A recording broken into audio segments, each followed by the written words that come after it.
Салам кыргыз элим, бул Халва шоу теледолбоору жана анын алып баруучусу мен Сезим Имамадыева. Бүгүн салгылашуу мырзалардын ортосунда болмокчу, бирок жөнөкөй мырзалар эмес, бул албетте чыгармачыл адамдардын ортосунда жана өзгөчө ушундай багытта азыркы учурда окуп жаткан мырзаларыбыз жана сиздер менен аларды тааныштырып кетели.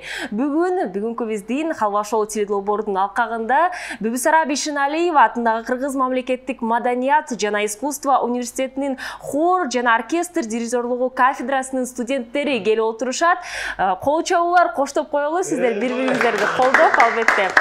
Биринчи кезекте оң тараптагы команда менен сиздерди тааныштыралы. Бүгүн оң тарабымда Арзыкул Абылбеков жана Мусабек Жаанбаев. Кош келиңиздер. Хош келдик. Арзыкул мырза, биринчи кезекте сизге суроо заткым келип жатат. Дароо эле хор дирижерлук кесипти тандадыңызбы? Эмне себептен ушул өзгөчө чакырылгандай сезимдер болдубу? Кандай болду ушул тажрыйбаңыз тууралуу айта кетиңизчи. Биринчиден эле ассаламу алейкум, урматтуу кыргыз элим.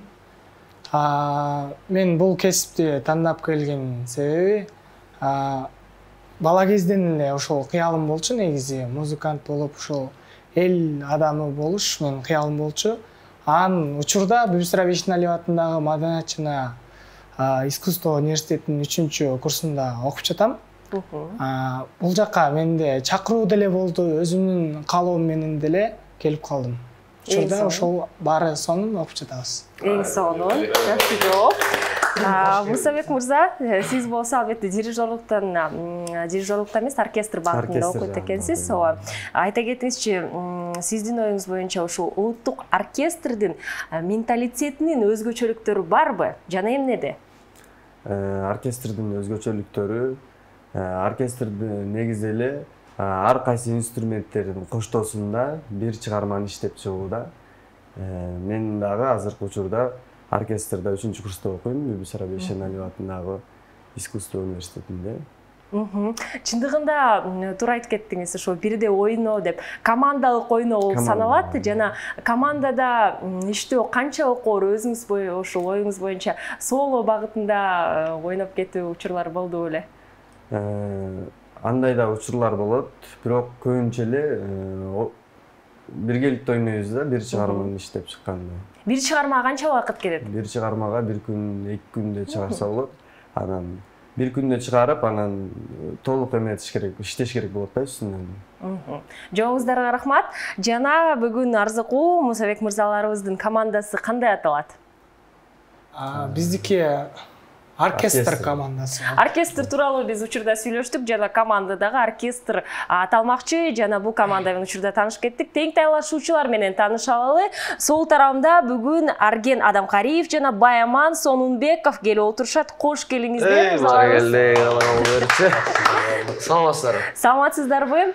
Арген, сизге суроо заткым келип жатат. Заманбап музыкага көз карашыңыз кандай? Анткени хор дирижерлук ушу кафедрасы дегенде эле албетте бул классика музыка тууралуу сөз болмокчу. Заманбап музыкаларын угасызбы жана кайсыл чыгармаларды?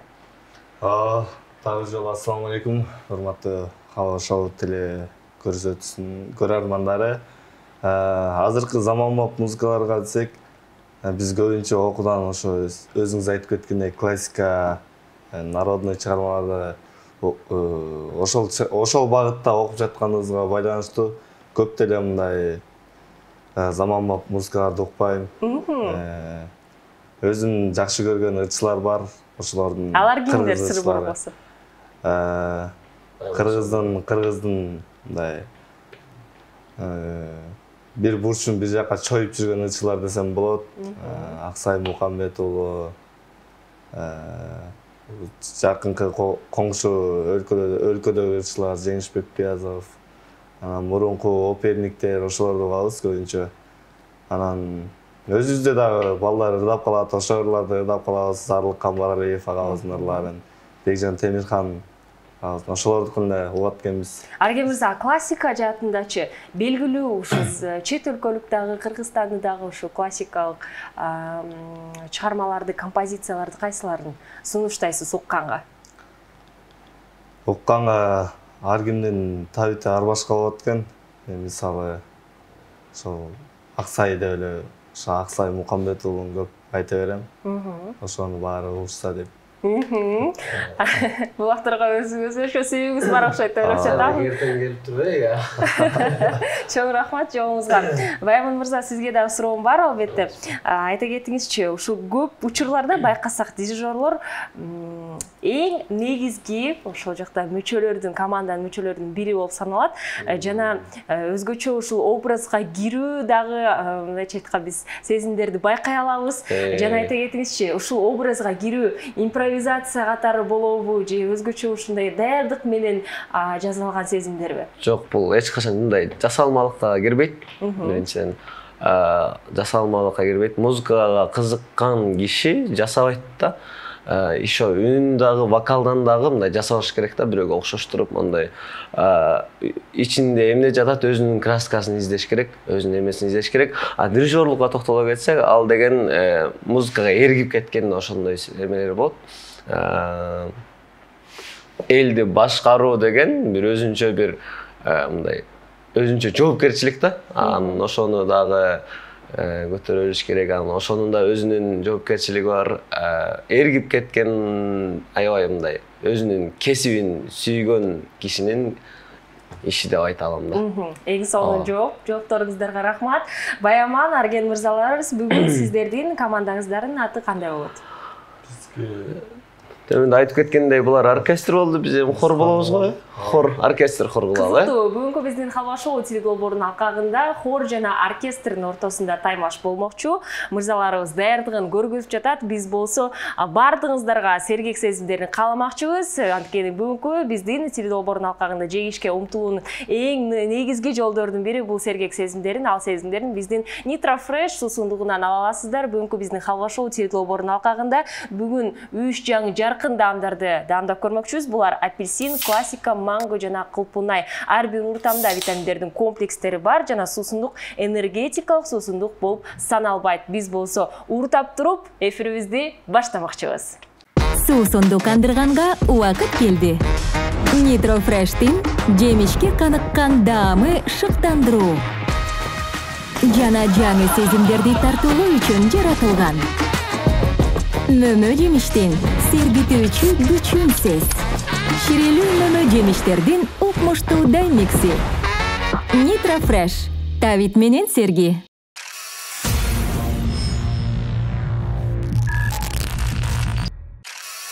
Биринчи биздин оюнубуз салт боюнча фейк же фейк эмес деп аталат. Бул оюндун маңызы фейк кабар менен реалдуу жаңылыкты айырмалоо саналат. Ар бир командага 3 жаңылыктарды даярдап койгонбуз. Алар дүйнө жүзүнөн алынган жана ойлонууга катышуучуларга 20 секунд убакыт берилмекчи. Сиздер болсо бул жаңылык чынбы же жалганбы табышыңыздар керек. Ким көп туура жаңылыктарды тапса, бир халва балга ээ болмокчу. Биринчиден кимден баштайбыз? Хордонбу же оркестрденби?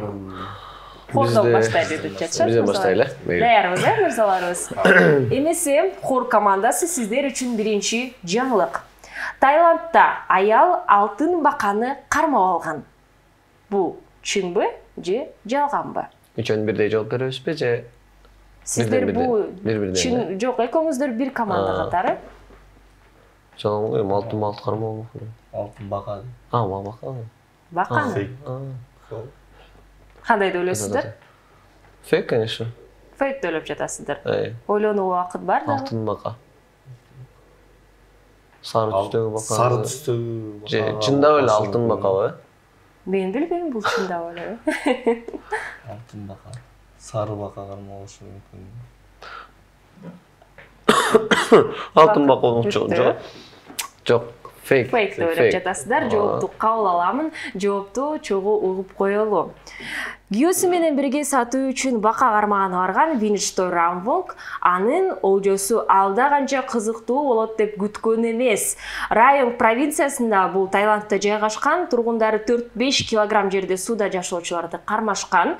Бирок жөнөкөй бакалардын арасында алтын түскө боелгон укмуштуудай жандык байкалган. Кереметтүү алтын бака дароо эле чыгарылып, эми Винчтой жаңы үй жаныбары катары ага кам көрөт. Айым бака лотереядан чоң утушка ээ болууга жардам берет деп эсептейт. Бул реалдуу жаңылык болчу. Тилекке каршы учурда хор командасына, бирок бактыга жараша оркестр командасына биз дароо эле өтөбүз сиздерге. Оркестр командасы сиздер үчүн биринчи жаңылык. Ресторан кызматкери муздаткычка камалып калып, тоңуп каза болгон.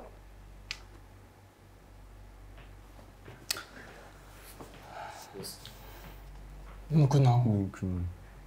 Кокустук болушу мүмкүн деле. Кокустук эмес, бир тура эмес иш жасап коюп, же болбосо Реалдуу. Реалдуу. Реалдуу ойлоп жатасыздар. Кабыл берсем болот? Ресторан кызматкери. Ресторан кызматкери. Ресторанда муздаткыч. Кайсы жоопту кабыл алат? Бул реалдуу. Чындык деген жоопту кабыл алдым. Жооп. Айым муздаткычка канча убакыт түшкөнү так белгисиз. Бирок бул жолу гипотермиядан өлүү үчүн жетиштүү болду. Кээ бир ушу кызматкерлер тондургучтун эшигинин илгичтери бир нече айдан бери бузулуп жатканын айтышыптыр. Жана полиция өлүм боюнча иликтөө баштап, бирок азыр бийлик трагедиялуу кырсык болду деген тыянакка ыктоого даяр. Бул чындыгында эле болгон окуялардын бири. Бирок сиздерди куттуктаймын, туура жооп узаттыңыздар. Учурда бир балл сиздерде. Кезекте болсо биз хор командасына берели. Сиздер үчүн жаңылык. Англиялык адам таштанды челегин 88 км/саатка чейин жеткире алган. Ырыткандабыз. То есть кайра бир окуп Ал тууралуу мен билбейм. Англиялык адам таштанды челегин 88 км/саатка чейин жеткире алган. Уна катары десек болот. Бакыт. Ооба. Таштанды бага десек. 88. Кандай деп ойлойсуздар? Жеткирип мировой рекорд коюшса мүмкүн да бул иш. Азыр реал десең фейк чыкчу эле. Кайдагы бакыт? Ооба да кое берет. Мен реал деп коём. Ооба, онусун да жана. Чындыкты ойлоп жатасыздар. Жоопту кабыл аламын. Эмеси хор командасы чындык деген жоопту узатты. Жоопту чогулуп коелу. Батыш Йоркширдин Англияда жайгашкан тургуну таштанды челек сатып алып, аны жаңыртып, таң калыштуу жана абдан ылдам унаага айландырды. Рекорддук көрсөткүч көргөз алды. Чындыгында эле 88 км/саат ылдамдыгында. Азыр инженер Гиннестин рекорддор китебине жетишкендиги тууралуу отчеттун тапшырып, жана жоопту чыдамсыздык менен күтүп жатат. Куттуктайбыз сиздерди. Биз эки чакалып алып туруп эле ошондой кылыш керек эле. Кезекте биз оркестр командасына берели, сиздер үчүн жаңылык. Шотландияда виски заводунда бул суусундуктун 600 тоннасы кокусунан канализацияга куюлуп кеткендиктен жергиликтүүлөр 2 күн бою суу эмес, крандан виски агып жатканын айтышкан. Каналга агып кеткенине. Ооба, канализацияга. Сиз жарнамалап салдыңыздар го азыр. Ойлонобуз, талкууласаңыздар болот.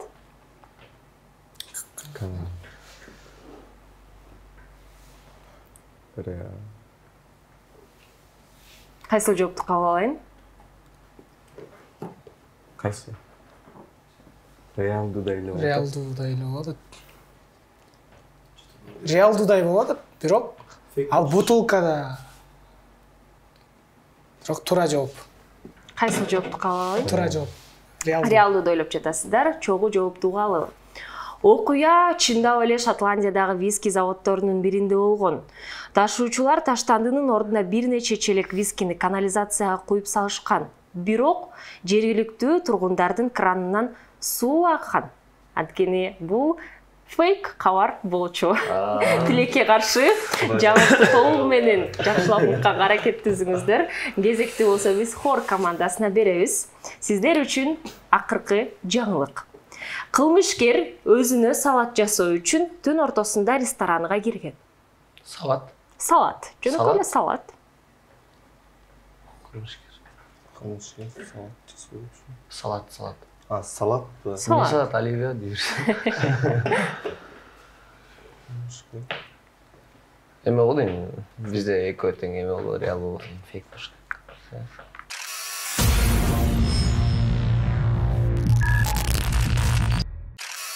Бир фейк болуш керек. Фейк деп калды. Кире албайт го ресторанга. Мен кылмышкер болгондо кандай кылмышкер? Чүмөлүн өлтүрүп туруп кылмышкер болуп. Кайсы Фейк деп ойлоп алалы. Фейк деп ойлоп алабыз. Фейк деген жоопту кабыл аламын. Фейк. Жооп. Флойд округунун, бул Джорджия, Америка Кошмо Штаттарында жайгашкан, ал жакта тургун Harvest Moon Cafe ресторанына ал убакта азыркы учурда жабык, ал жакка кирип, төлүз эле муз аткычына кирип кеткен. Ал жерде тамак ашты чогултуп, криминалдык, кулинардык адис өзү каалаган тамакты даярдап койгон. Бирок көп өтпөй ал жерге полиция кызматкерлери тарабынан ал кармалып, айымга уурулук боюнча айып салынып, ресторандын чыгымы $500 жакын деп бааланууда. Бирок бул Келли аптуу кылмышкерди көптөгөн буюмдарды ушул жок кылгандан эмес, байкасаңыздар, ал жөн гана ингредиенттерди жылаңач колу менен кармагандыктан азыктандырууларды ыргытуу керек болгон. Ал чындыгында эле салатты жасап көрүүнү чечкен. Бул чындыгы жаңылык болчу. Жана сиздер айтып кеткендей, ооба, сиздер бул фейк жаңылык болчу. Чындык жаңылык. Рахмат. Ошол себептен азыр биз болсо кезекти учурда оркестр командасына беребиз. Ойлонсом дагы эми бир аз. Акыркы жаңылык оркестр командасы. Казактар өздөрү чыгарган биринчи ракетаны учурушту. Кандай деп ойлойсуздар? Казактар өздөрү чыгарган биринчи ракетаны учурушту.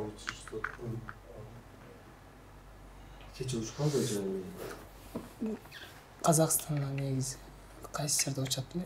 Казакстан кайсы?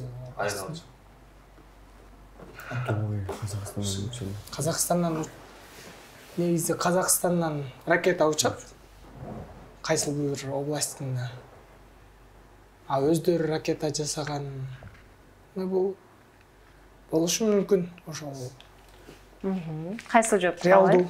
Мусабек мырза, сиз менен макул эмес окшойт. Казакстандан негизи өзүнөн чыгат. Ракета учат. Жок, учат го, негизи чыгат деп атасыз. Өзү чыгат деп атат. Жок, өздөрү чыгарган биринчи ракетаны учуруштуу деген жаңылык болчу. Убакыт бүттү. Кайсы жоопту кабыл алайын? Булардын эмеси экономикасы жетет да бугачы. Кайсы жоопту кабыл алайын? Арзыкул мырза, Мусабек, Реалдуу. чындык деген жаңылыкты кабыл аламын. Айтып көрө берели. Чындыгында байкасаңыздар, Арзыкул мырза туура айтты. Казакстанда космодром бар. Бирок анда орусиялык ракеталар учурулат. Бул фейк жаңылык болчу. Эке каршы табалган жокпуз акыркы жаңылыкты. Эмесе учурда командаларды биз албетте оюнубузду толугу менен жыйынтыктап, командалар канча упай топтогондугун азыр чогуу билмекчибиз. Жана биринчиден болуп буга чейин оркестр командасы биздин экинчи жаңылыкты туура тапты. Сиздер бир жаңылыкты туура таптыңыздар, оркестр командасы. Командасы дагы бир жаңылыкты туура тапты. Жалпы жыйынтыктаганда барабар келе жатабыз, ошондуктан ар бир командага бирден халва балдарды ыйгармакчыбыз. Азаматсыздар. Кезекти болсо биз кийинки оюнга бермекчибиз. Аталышы ким бол?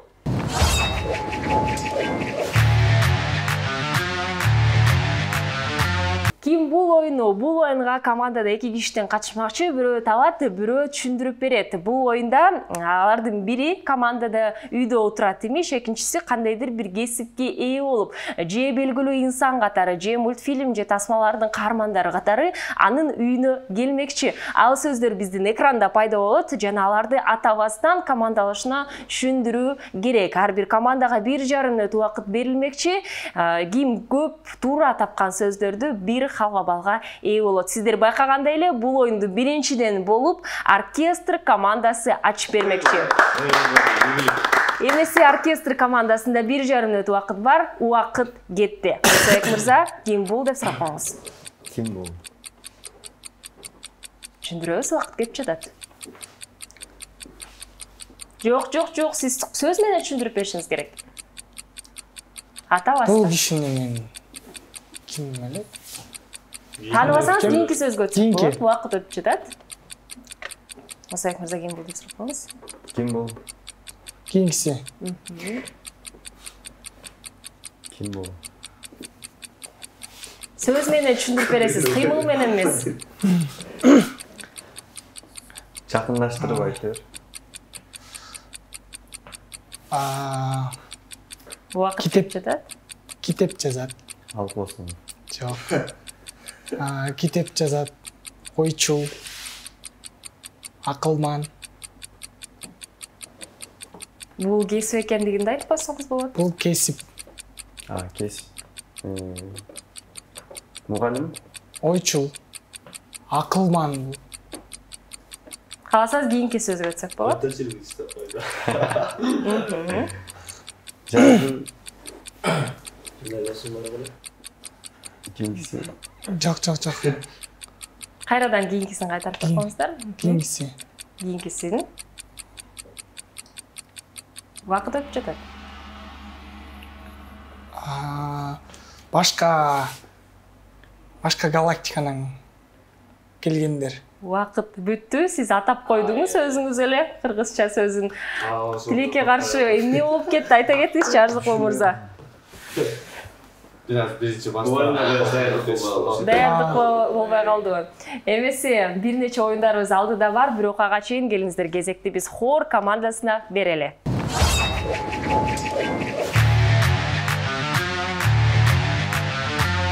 Кезекти биз хор командасына бермекчибиз. Сиздерде 90 секунд убакыт бар. Убакыт кетти. Ким бул деп сурап коюңуздар. Кийинки. Өзбектин бир эмеси бар го, белгилүү ырчысы. Тыңдап коюңузчу. Кайсы эле? Өзбек аларды. Өзбек кыз ырчы белгилүү. Хайота. Билбейм, бул көлүктө кийинки. Консту окуган жанагы оперник кыз ырчы. Ким эле? Кырдап бербейсиң. День Победы ырдаган, 9 майда чыгып калат. Оперникте кыз мындай кичинекей. Ким дейт? Москвага кетип калганбы? Билбейм. Точно ошону айтып атамбы? Ошо ырчы. Неме? Таң чолпон. Окшош. Башын. Нур чолпон. Азаматсыздар. Мисалы, эс алып мындай денең ооруганда, мындай сага жумуш аткарат да бул кесип. Денең ооруганда жатасың, анан кийинки. Кийинки. Эме да бул эме кара шляпа кийип алып. Жок. Эски заманда эме да. Актер. Эме деген. Вакыт бүттү. Лекега шакыркы сөзгө жетишпей калдыңыздар, бирок бир нече сөздөрдү тапканга жетиштиңиздер. Азаматсыздар, биз болсо ким бул оюнду жыйынтыктайлы. Биринчиден бул оюнду оркестр командасы ачып берип, тилекке каршы бир дагы сөздү таба алган жок. Хор командасы улантып, 2 сөздү туура тапты. Азаматсыздар, бир халва балды биз хор командасына карабыз жана жыйынтыктаганда 2-1. Азыр болсо биз келиңиздер жарнамага өтмөкчүбүз, бирок бул биздин телевидениеде жарнама эмес. Азыр учурда биздин катышуучулар менен чогуу жарнама базары аттуу оюнубузга өтмөкчүбүз.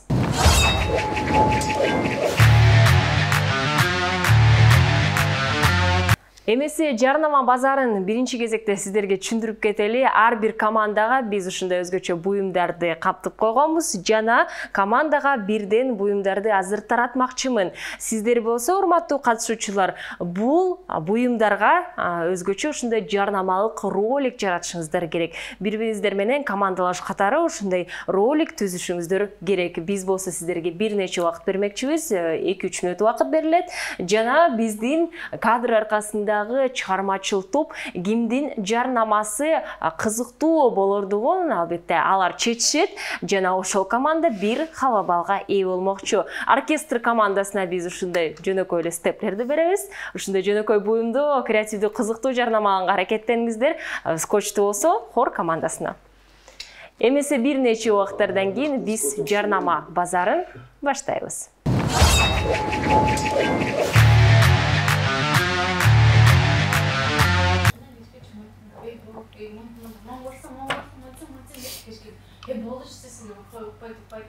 Бая моны кесип ал эмне. Мен оозумда чатап койгонго.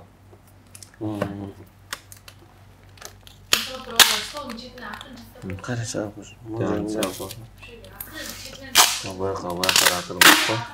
Ассалаумағалейкум, саламатсыздар достор. Баштайлы. Баштасын. Десең мен жанагы эмени алып баруучу бар го, ошону кылып сүйлөп койбойсуңбу, Ассалаумалейкум. Жакшы идея таптык, э? Ошону сүйлөп коеюн, э? Өзгөчө кылып сүйлөйбүк.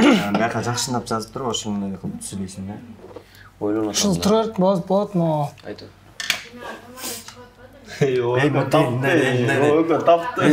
Бул керек болсо Алисан жардам берет. Алисан жардам эле. таптык болот, мен кетирем деп билесиң да. Мону бир аз жазып алдым, болот ушул. Андан несте баштайлы. Бир сөз бирек сүйлөп башынан этип кой ичиңен. Ты бийлегендерге монда скучармайлы. Onu таптык. Анан мен сенин оозуңду жаап коеюн деп. Жок. Эң сапаттуу скочтор бизде деп коет. Анан кийин жанында достор поделиться, ушул рекламаны поделиться. Жиберди. Ой, ё, де экинчи. Ошодан эле кайрам кайрам. Суусунду кандырганга убакыт келди. Nitro Fresh'tin жемишке каныккан даамы шыктандыруу. Жана жаңы сезимдерди тартуулоо үчүн жаратылган. Мөмө жемиштин сергитүүчү күчүнсүз. Ширелүү мөмө жемиштердин укмуштуу даймикси. Nitro Fresh. Тавит менен Серги. Эмеси жарнама базарын биринчиден бул Хор командасы ачып бермекчи. Биз бул командага скотчту ыйгарганбыз жана бул жөнөкөй буюмду азыр мырзалар кантип жарнамалайт экендигин келиңиздер чогуу байкайбыз. Камерага албетте жарнамалап баштасаңыздар болот. Той, салатка той, ырга той, бийге той, аргем байкем келсе, салттан бирге жесе, жакшы бийлеп бергендерге биз жакшы бийлеп берсек, аргем байкем келсе, анан бизге берсе, мыжыртык 1000 сом бергенин мен деп. Отурчу. Ассаламу алейкум достор. Бизде өзүбүздө ушундай Кыргызстандан чыккан ушундай күчтүү скотч десек болот. Ушундай күчтүү скотчтун баары жалаң гана бизден чыгат, Кыргызстанда. Ошол рекламаны көрсөңүздөр, поделиться биринчи досуңа жиберип кой. Азаматсыздар. Жакшы жабырмалардын бири болуп кетти. Биз болсо кетиптир. Актерлук чөйрөчүлүккө музыкант биздин мырзаларыбыз жарнаманы көргөздү. Кезекте болсо келиңиздер оркестр командасына берели. Сиздердин жарнамаңыздар. Саламатсыздарбы достор. Бизде өзгөчө жаңы продукция чыкты. Степлер Кыргызстанда биринчи жолу чыгып атат. Эмне тата дейсиң? Кармап турсаң, монда реклама болот. Ассаламу алейкум, урматтуу достор. Мына отурган өзгөчө степлер мына Max компаниясынан чыккан экен. Мунун адреси мына Бишкек шаарында ошол Тоголок молдо Фрунзе көчөсүндө жайгашкан. Ушул жактан келип алсаңыздар болот. Мунун узундугу болсо 8 мм чейин жетет. Абдан ыңгайлуу жана сапаты өзгөчө. Бул 8 мм чейин жетет. Ар бириңиздер келип алсаңыздар болот. Баарыңыздарга сунуш кылабыз. Max компаниясы. Азаматсыздар. Эмеси биз байкадык ар бирөөңүздөрдүн жана учурда биздин буга чейин айткандай эле чыгармачыл топ кайсыл командасы бул буюмдарды жакшыраак, мындайча айтканда түздү жана жакшыраак роликти бизге жарата алды чечишти.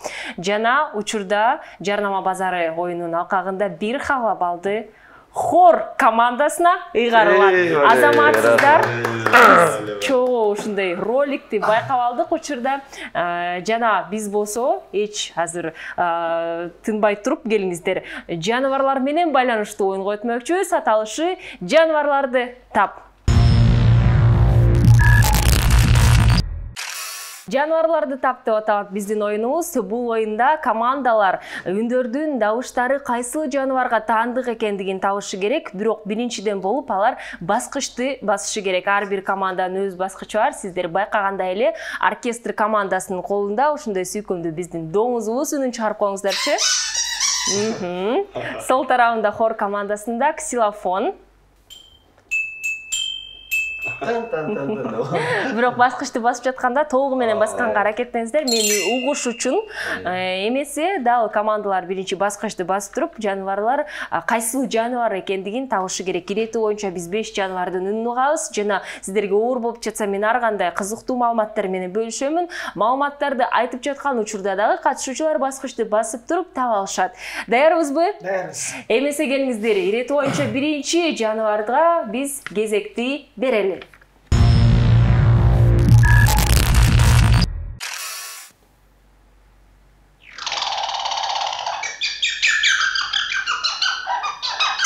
Кекилик. Жок, бул кекилик эмес. Теңтайлашуучулар да барбы, жок? Келиңиздер дагы бир жолу кала.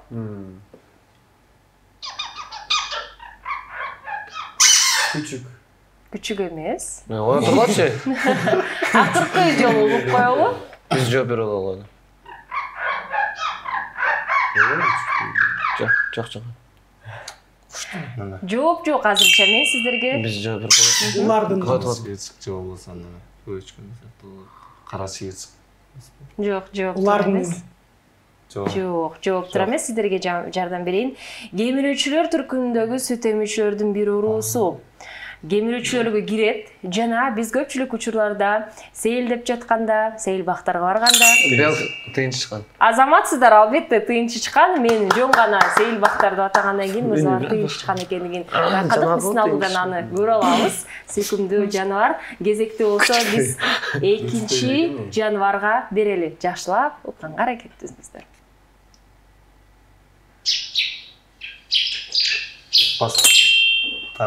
Таранчы.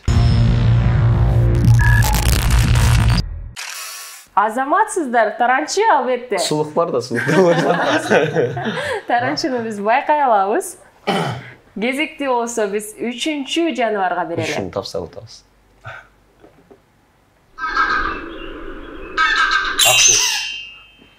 Акку эмес. Ой, Турна эмес. Дагы бир жолу калы.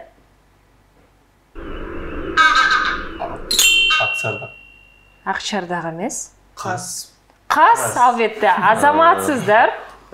Көлүн жегинен. Аны биз байкай алабыз. Каз өрдөк да. Кезекти 4-чү жаныбарга берели.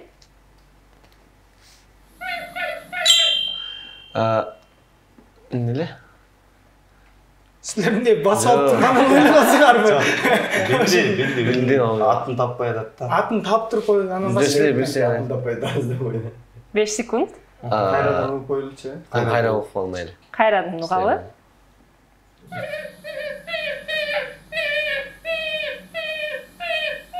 Култага түшүп калган кыр болобу?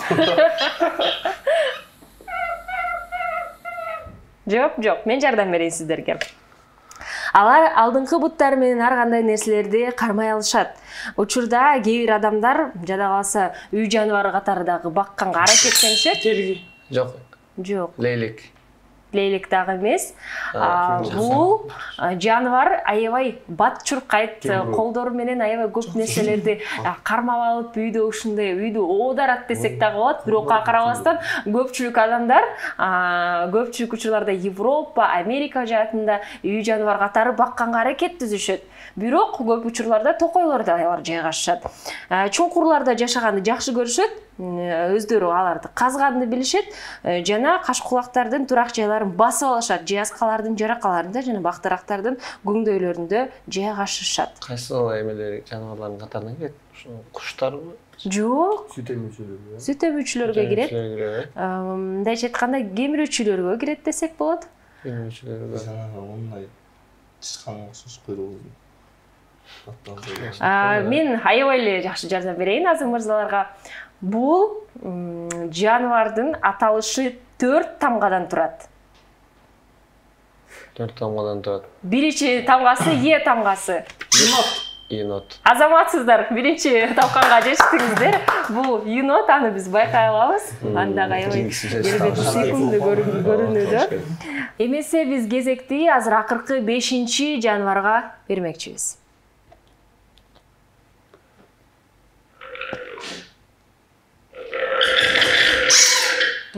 Кабан. Кабан эмес. Чö. Чö эмес, дагы бир жолу калып.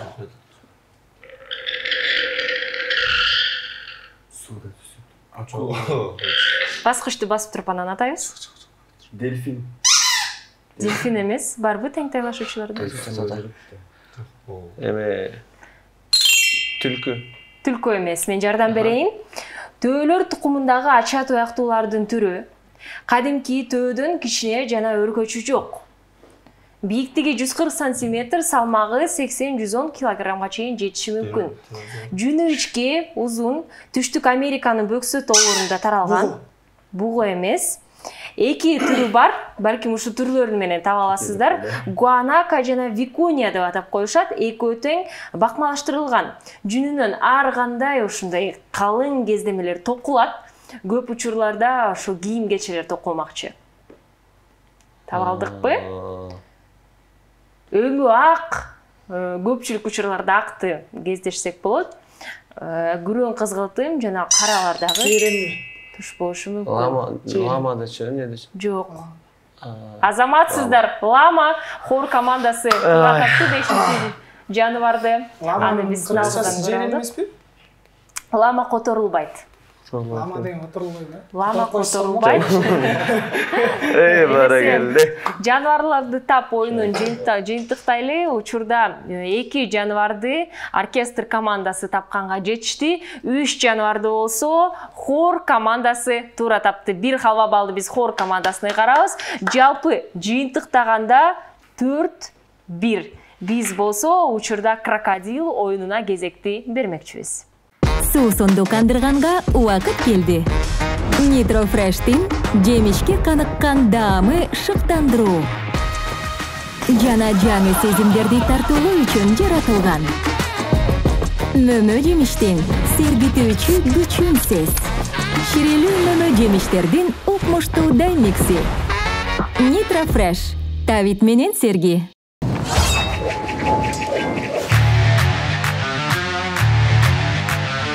Крокодил оюну. 1,5 мүнөттүн ичинде команда мүмкүн болушунча биздин экранда пайда болгон сөздөрдү табышы керек. Алар тамак-аштар болушу мүмкүн, жаныбарлар, белгилүү буюмдар болушу ыктымал. Бирок командалаштагы ушул сөздү кыймыл менен экинчи адамга көргөзүп берүү керек. Эч үн чыгарбастан, эч сөз чыгарбастан. Экинчи адам сөз түрдө бул сөздөрдү табуу керек. Бул оюнду биринчиден болуп оркестр командасы ачып бермекчи жана катышуучуларга айта кетейин, бул объект эгерде студияда жайгашкан болсо, ага сөймө менен жана көз менен көргөзүүгө тыюу салынат. Кыймыл менен көргөзүүгө аракеттениңиздер. Эмесе оркестр командасында азыр 1,5 мүнөт убакыт бар. Убакыт кетти.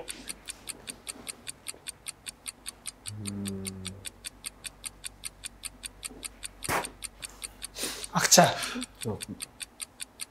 Кандай акча? Акча кандай акча деп. Доллар. Азаматсыз.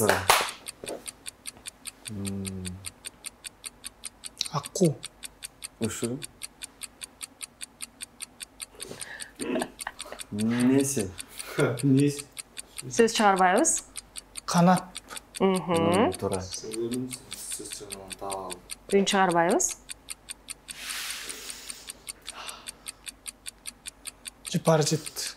Атыр. Гүл. Тура. Суда сүзүү. Бассейн. Тура.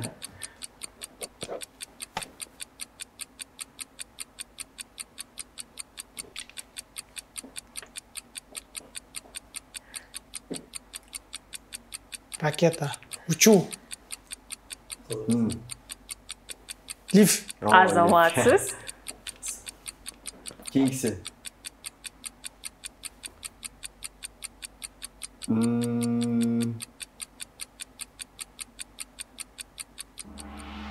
Tuz. Ооба. Ең соңу.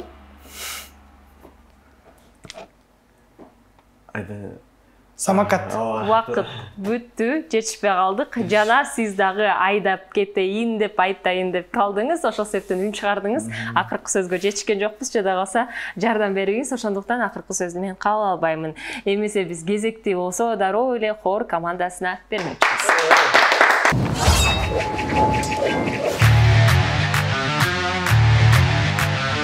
Эмесе кезекти биз хор командасына бермекчибиз. Сиздерде 90 секунд убакыт бар. Убакыт кетти.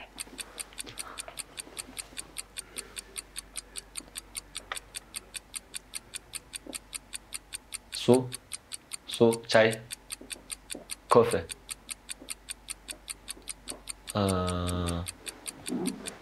Çaynik. Азаматсыз.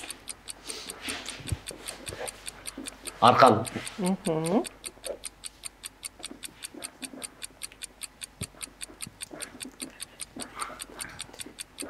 Bulut жамгыр. Чагылган. Кабыл алабыз. Bulut болчу. Взрывчатка. Зонтик. Кийинки сөз. Телефон. Телефон.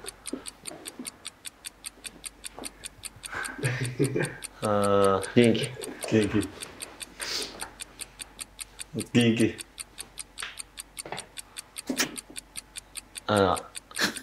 Грипп. Оору. Жөтөл. Чүчкүрүү. Кабыл алабыз. Секирүү.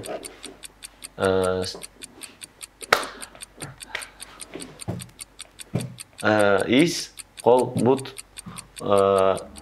жалбоз. Keyinki. Tapayalım. Убакыт бүттү. Чөмүч. Жетишпей калдык. Туруп көрсөтпөйүн, секирбейсиң. Секирген аракеттерди деп айта аламын. Командалаш биз болсо оюнду жыйынтыктайлы. Крокодил оюнунда учурда биз хор командасынын оюнун көрдүк. Сиздер 5 сөздү туура тапканга жетиштиңиздер. Тең тайлашуучулар оркестр командасы болсо 6 сөздү туура тапты. Азаматсыздар, бир халва балды биз оркестр командасына ыйгармакчыбыз. Жана жыйынтыктаганда 4-2 оркестр командасы азыр кууп жеткенге аракет түзүүдө. Биз болсо жыйынтыктоочу оюнубузга өтмөкчүбүз. Аталышы Озумдан оку.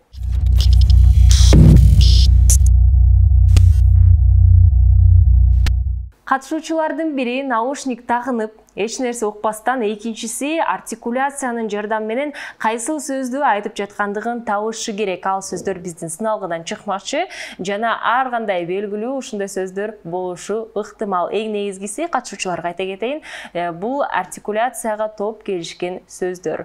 Эмесе биринчиден болуп бул хор командасы оюнду баштап бермекчи. Сиздер байкагандай эле наушникти тагынабыз хор командасы. Жакшылап катуу сүйлө. Эме, оозун чоң-чоң ачып сүйлөсөң болот. Ой, болот. Наушникти тагындык. Мен болсо чыгарманы коюп, үнүн көтөрмөкчүмүн. Жада калса бизге чейин бул музыка угулат. Эмесе сиздерде 1,5 мүнөт убакыт бар, убакыт кетти. Күн чыгарсаңыз болот. Ананас. Ananas. Ananas. Ananas. Matras. Matras. Balka. Matras. Mantı. Matras. Matras. Balkaş. Keyinki. Кийинки көтсө болот. Pil. Mık. Айтсаң Убакыт жатат. Pil. Pil. Pıl. Pil. Pıl. Pil. Pıl. Pil. Pil. Pıl. Pil. Pil. İyi. Pil desek. Kraska. Kraska. Kraska. Кырбайбыз. Möndür. Катыраак айтчы. Мөндүр. Кыкырбайбыз, катыраак болбойт. Боз үй. Мөндүр. Мөндүр. Мөндүр.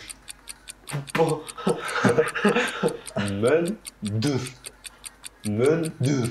Боз үй. Каласаңыз кийинки Бот сөз үй. болот. Кийинки. Кызым.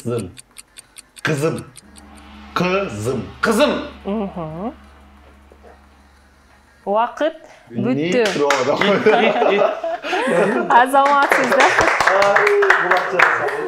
Чындыгында улакчар болуп кетиши мүмкүн, анткени музыканы биз да угуп жатабыз.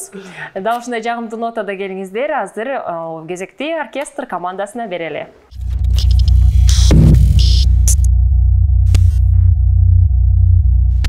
Эмесе кезекти биз оркестр командасына бердик. Сиздерде 1,5 мүнөт убакыт бар. Мен болсо музыканы коюп үнүн чыгаруудамын. Убакыт кетти. Апельсин. Апызы.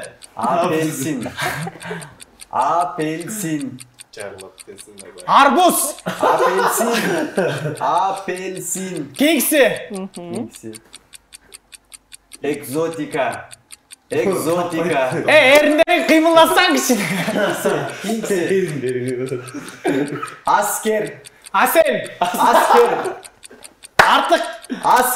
Кыкырбайбыз. Айнек.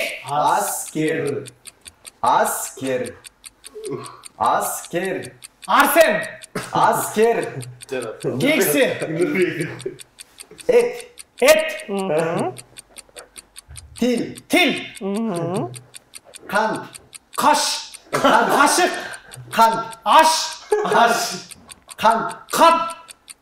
Жок, табаган жокпуз.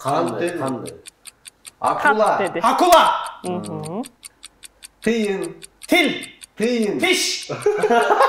Тыйын.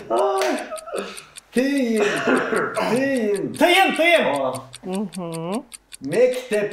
Кыкырбайбыз. Кымыз. Убакыт бүттү. Сурайсыздар сөзүн. Азаматсыздар. Мен Эриндерин кыймылдатпайсың. Мен бир сөздү тактап алгым келип жатат учурда. Кант деген сөздү тапкан жоксуз сиз. Кат деп айттыңыз, Кант дедиң окшойт. Кант деп айттым экинчисинде. Экинчисинде кат деп айттыңызбы? Кант. Мейли. Кабыл алабыз, эмесе кант деп туура табылыптыр. Биз болсо Озундан окуу оюнун жана деги эле жалпы оюнубузду бир нече убакыттардан кийин кайрадан аяктамакчыбыз. Бизден эч алыстабай туруңуздар. Озундан окуу оюнун биринчи кезекте учурда жыйынтыктайлы оюнду биринчиден болуп хор командасы ачып берип, 4 сөздү тапканга жетиштиңиздер. Тең тайлашуучулар оркестр командасы 7 сөздү туура тапты. Озундан окуу оюнунда халва балды биз оркестр командасына ыйгардык. Жалпы жыйынтыктаганда 4-3. Бирок хор командасы бүгүн жеңип кетти. Бизде хордун жигиттери любой проблема. Биздин демөөрчүлөрдөн белектерди кабыл алып коюңуздар. Өзгөчө биздин жеңүүчүлөргө белектерибиз бар. Анан активдүү катышканыңыздар үчүн сиздерге дагы белектер. Чоң рахмат.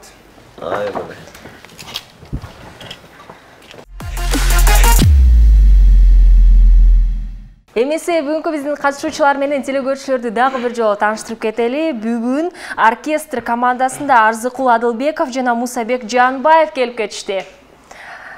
Тең тайлашуучулар катары хор командасында Арген Адамкариев жана Баяман Сонунбеков. Ар бир катышуучуларга мен ийгилик каалмакчымын, чыгармачылык ийгилик сөзсүз түрдө жана ойлоп жаткан бардык тилектериңиз орундалсын. Эмесе бизди YouTube платформасында Любимый ТВ каналында Халва шоу теледолбоорунун чыгарыштарын көрө аласыздар. Биз менен чогуу болгонуңуздарга чоң ыраазычылык. Кийинки чыгарыштарга чейин амандашканча. Acarın arbalıp, didarın azarlanıp, Munkanı vırırdadım, bulbul kuşka aylanıp, Rino salgan ılığım, ızgaldakay buralıp, Gün geçke sozum olum, büküp olu ün salıp, oy, ün salıp. жок жаралган ажайып көркөмүңө ашыгым арнаймын асыл келчим өзүңө өчпөс болуп жанасың өрсөмал жүрөгүмдө өзүң гана болсоң деп өмүрлөшүм өмүрдө өмүрдүң өмүрдө сулуунун ичинен бир өзүңдү каалаймын туткуну болду эркем туш алганым бул жагдайдын бир өзүңдү ойлоймун бир өзүңдү самаймын тагдырга башымды ийип таптым сенде